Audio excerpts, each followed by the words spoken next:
Welcome to ePathshala PG courses on computer science. The course is about web technology and today we will see about the 9th module which is about XML schema.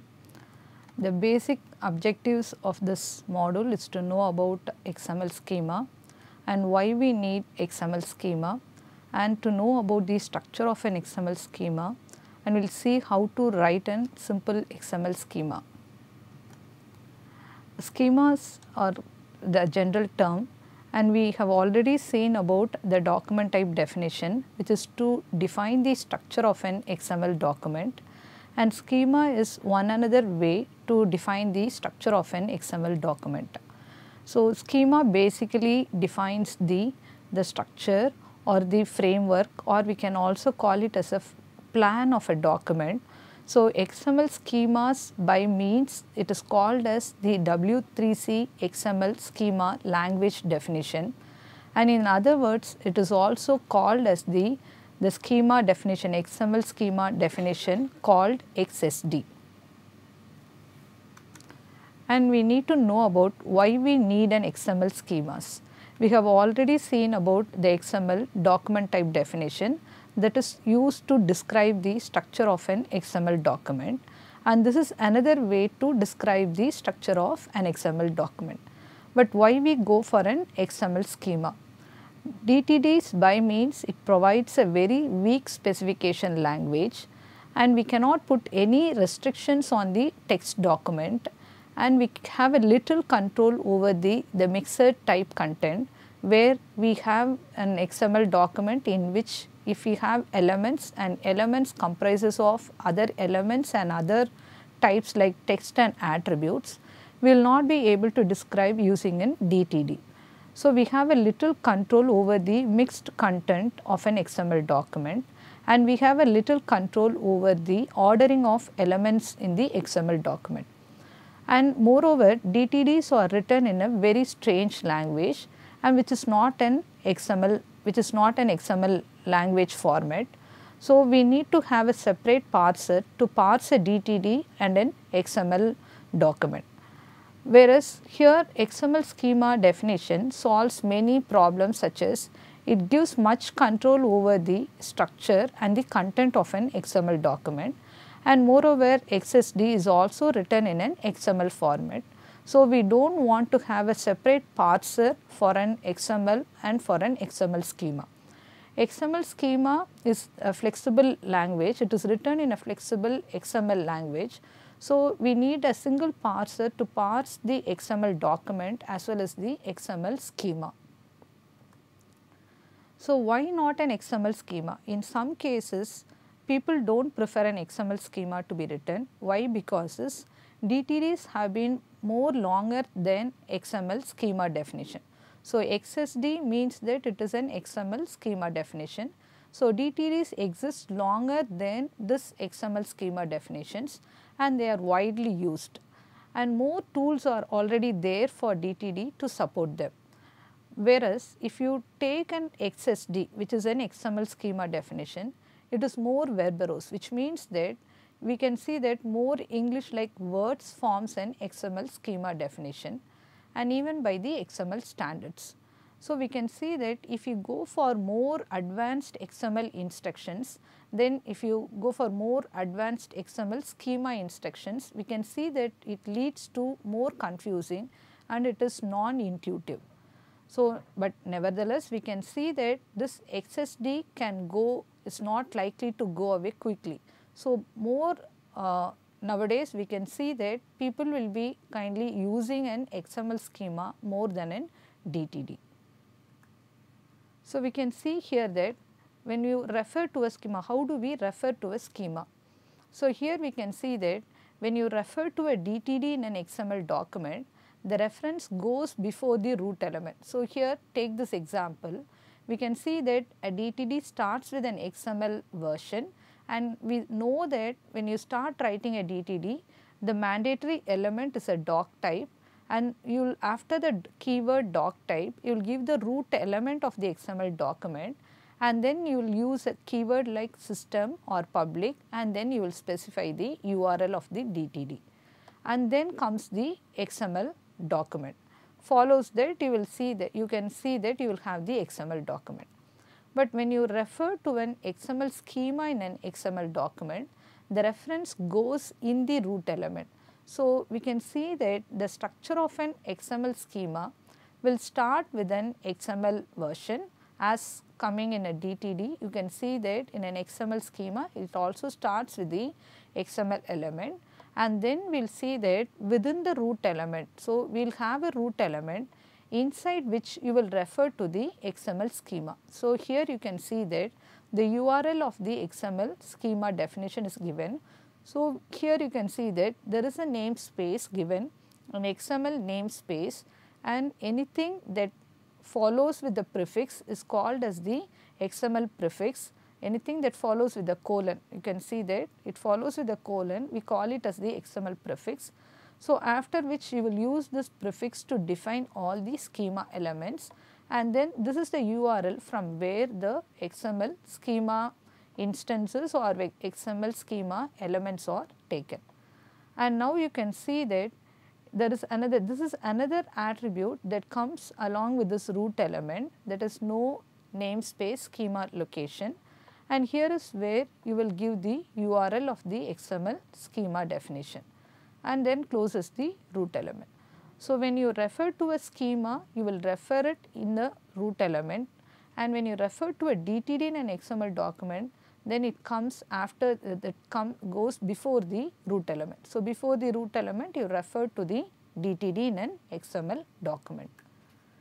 Now, we can see that how does this XSD document will look like.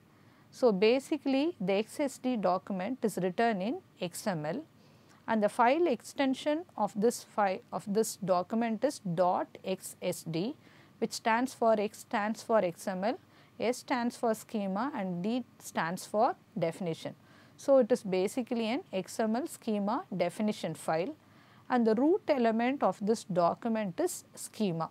So, this is the mandatory root element from where you will start defining the XML schema.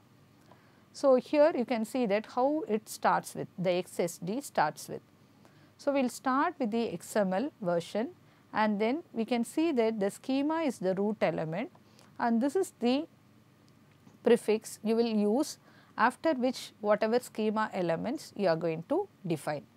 And this is a namespace where we have to include it to make use of the schema elements that are defined in this URL. Now, we can see that the schema element, what are the attributes you have within this schema element. We know that the schema is the root element from where you start writing the XML schema definition.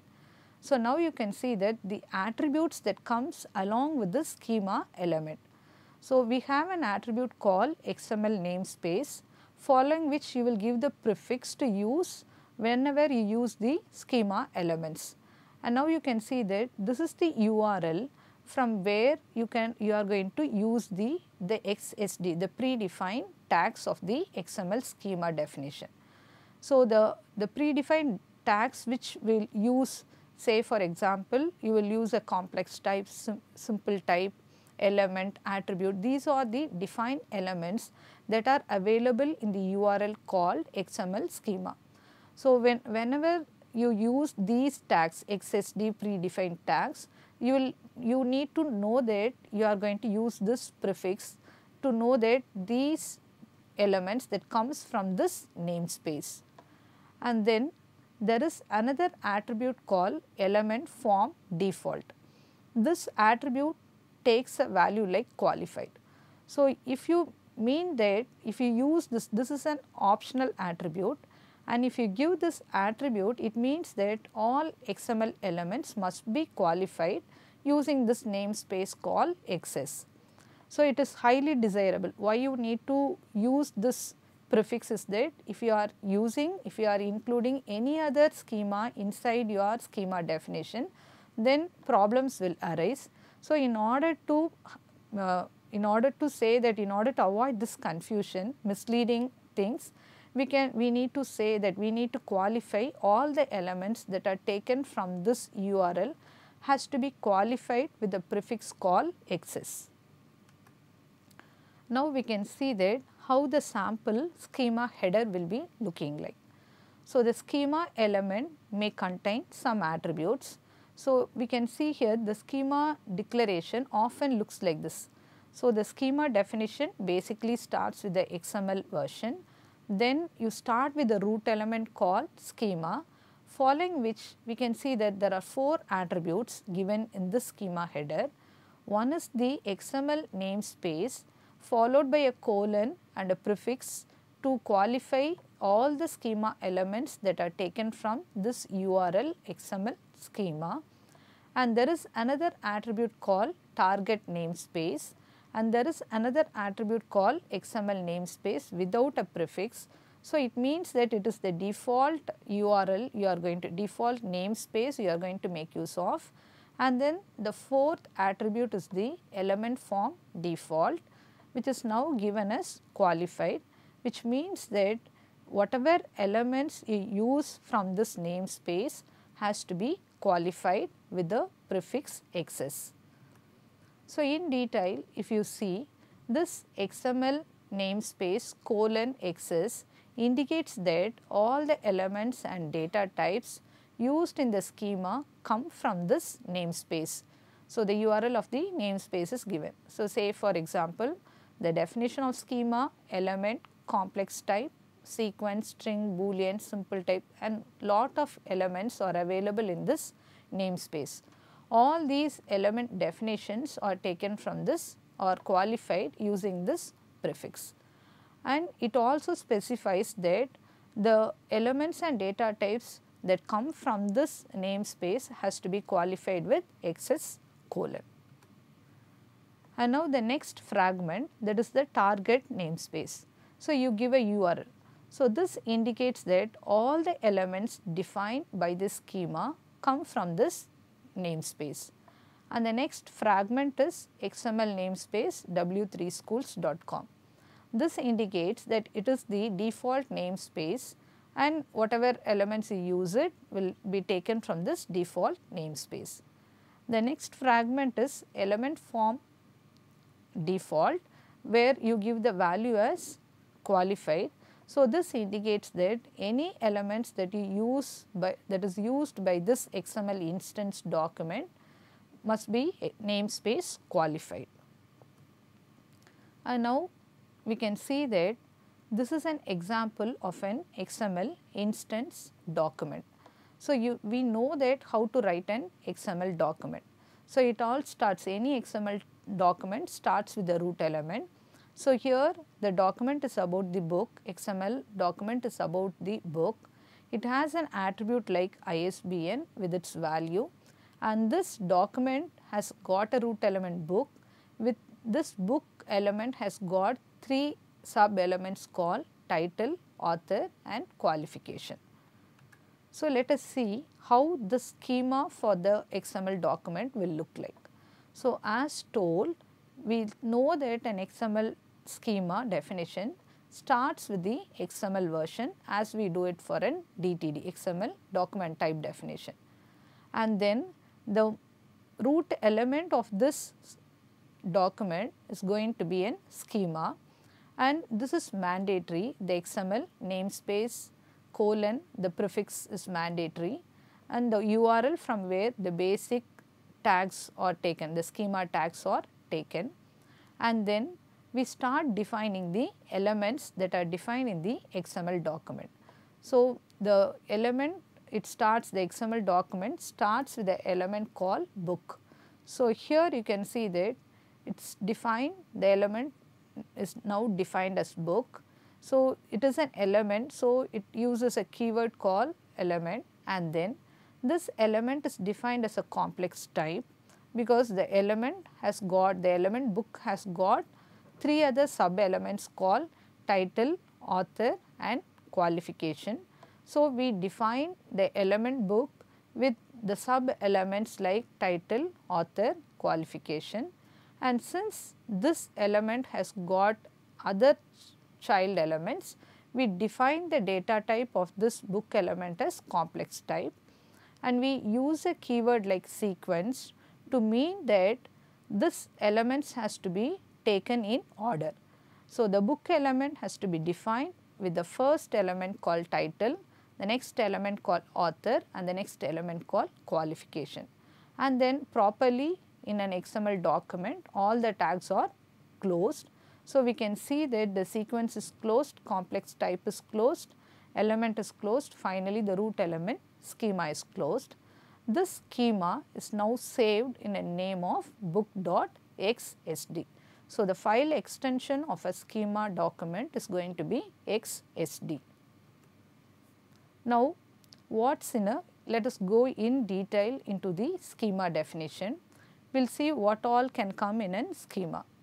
So, basically we have understood that a schema is an XML document, but a DTD is not an XML document, and because it is an XML document it should have a root element, and the root element of an XML schema is going to be the schema element, and within the root element there can be a number of and combination of, you can have inclusions, you can have imports, you can have redefinitions, you may have annotations, and followed by any number of and combinations of simple and complex data type definitions. We can have element and attribute definitions, we can have model group definitions, and we can also have annotations. So, we will see what is the structure of a schema. So, here it starts with the root element schema, within which you can have inclusions, you can have import statements, you can have redefinitions, you can have annotations. Following it you can have simple type and complex type definitions, you can have element declarations, attribute declarations, attribute group declarations or group declarations, annotations, and the schema element closes. Now, we will see that this schema components, they follow an abstract data model, and we can see that within the schema you have simple and complex type definitions, and you may also have declarations, and we can also build relationship among the schema components. So, when you take an abstract data model, this model composes of schema components, and that is used to describe the XML schemas. So, the schema component is a general term which we can call it as a building block for creating or for composing the abstract data model of the schema. There are 13 kinds of schema documents defined. So, we can see that there are simple type definitions, there are complex type definitions, attribute declarations, element declarations, attribute group definitions, identity constraint definitions, model group definitions, notation declarations, annotations, model groups, particles, wildcards, and then attribute uses. So, there are 13 kinds of schema components that are defined in the namespace, which we have seen in the root element of the document, the XML schema definition that starts with the root element called schema. Now, we can see that how do we map this XML document to an XML schema. So, an XML document is stored as an .xml file, and it has the information about all the items. And for an XML document, you write an XML schema which is an .xsd file, and this contains the declarations and type definitions of elements and attributes. So, now let us see that what is called as a declaration and what is called as a definition. So, declarations are associated to names to information items being validated. So, it is like declaring objects in an object oriented program, whereas when you take a definition, that is what is called as defining the components, which means that we try to define the internal schema components that can be used in other schema components. So, it is like defining a class in an object oriented programming. So, once you define a type, we can reuse the type in creating other data types. So, that is called as defining the components, and the other way, if you just give a names or associate a qualified names to the components, then you call it as declaring the components.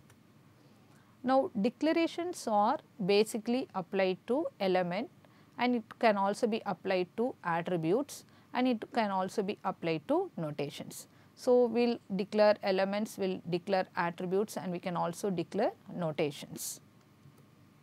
Now let us see that how do we declare an element called book. So this is the basic XML document. So here you can see that the root element of the XML document is book with its attribute ISBN and its value is given. The book element has got another element called title and all other elements. So you want to declare this book as an element. So we will use the keyword called element, and we know that all the schema components that you use has to be qualified with the namespace prefix called XS. So we will use XS. Element is the keyword to say that you are declaring an element, and the name of the element is given as book. So when you see the element declaration, we will use the keyword element, name, and then we will also use type. We will see in more detail in the coming slides. So this book element is declared now as a complex type. Why? Because this book element has got sub elements. So it is a complex type, and you want to sequence or you want to have a control over the ordering of this sub elements of the element called book. Then you use the keyword called sequence. So we can note down that this keyword element, the keyword complex type, and the keyword sequence, and you can see the keyword attribute. These are the components, schema components that are defined in the namespace, which you have to include in the root element. So now you can see that the element name is given as title, type is equal to the basic type as string. So everything has to be namespace qualified. So and you can also, after title you may have sub elements and it is declared, and there is an attribute in this document called ISBN. So the attributes are declared as the type as attribute, and the name of the attribute is given, type of the attribute is given. So this is called declaring the elements. Now as I told you, you can also define the elements. So why you want to go for type definitions? Why you want to define a type?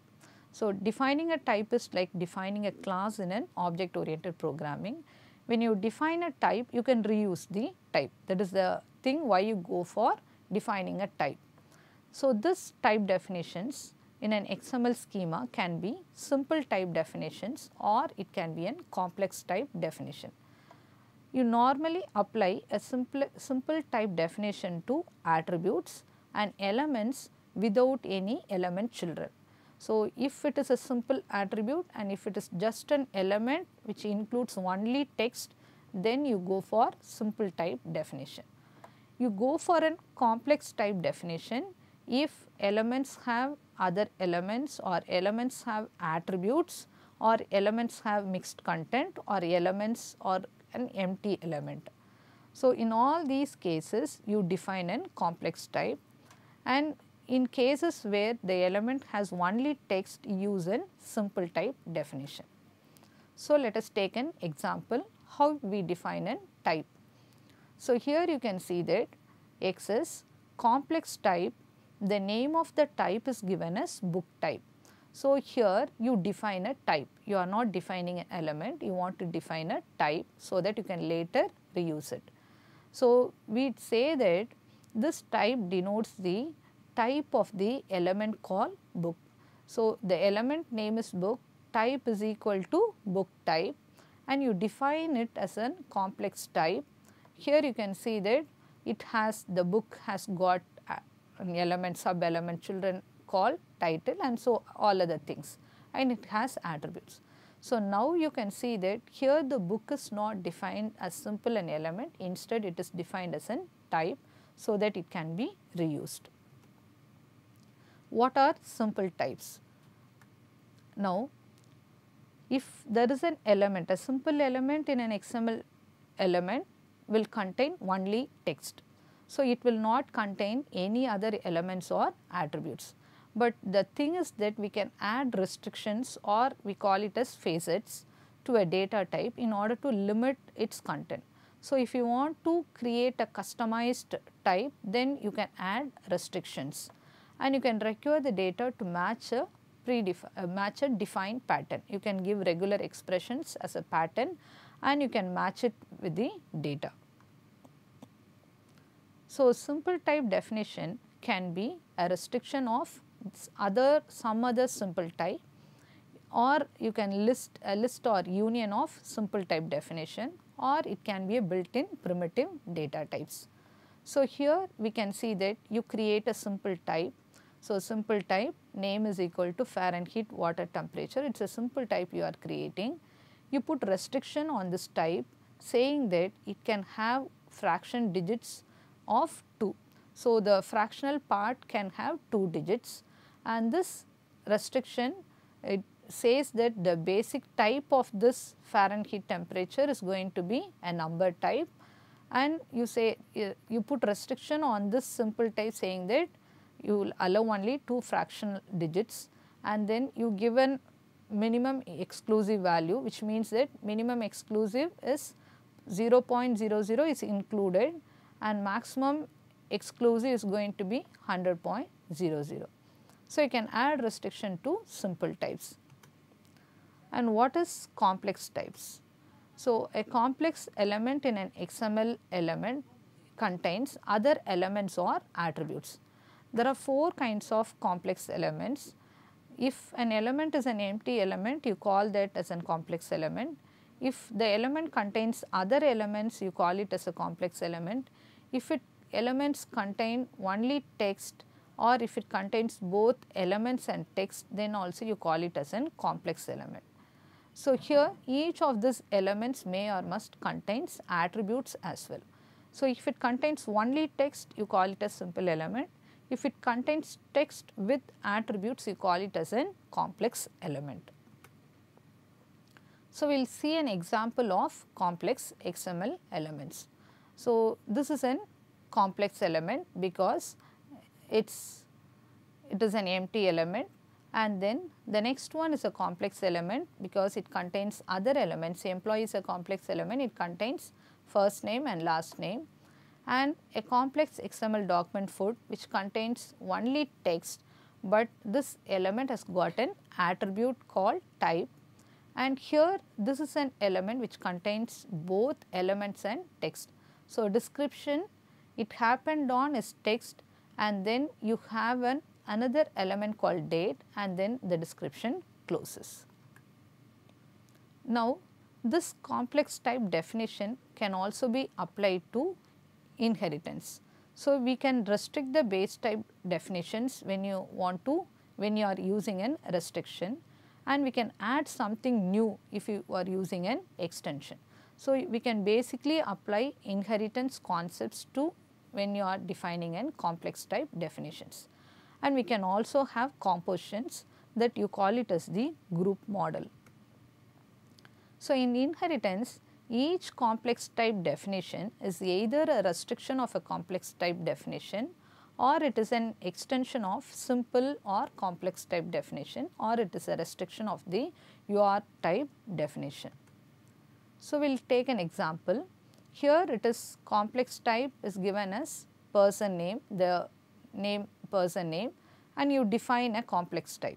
You want to extend it. So, here you can see that. So, the name, now the type is given as extended name. We start extending the type called person name. So, we say that for the extension, the base type is person name. It is extended with another element called name, and it goes on. So, now we will come to the summary.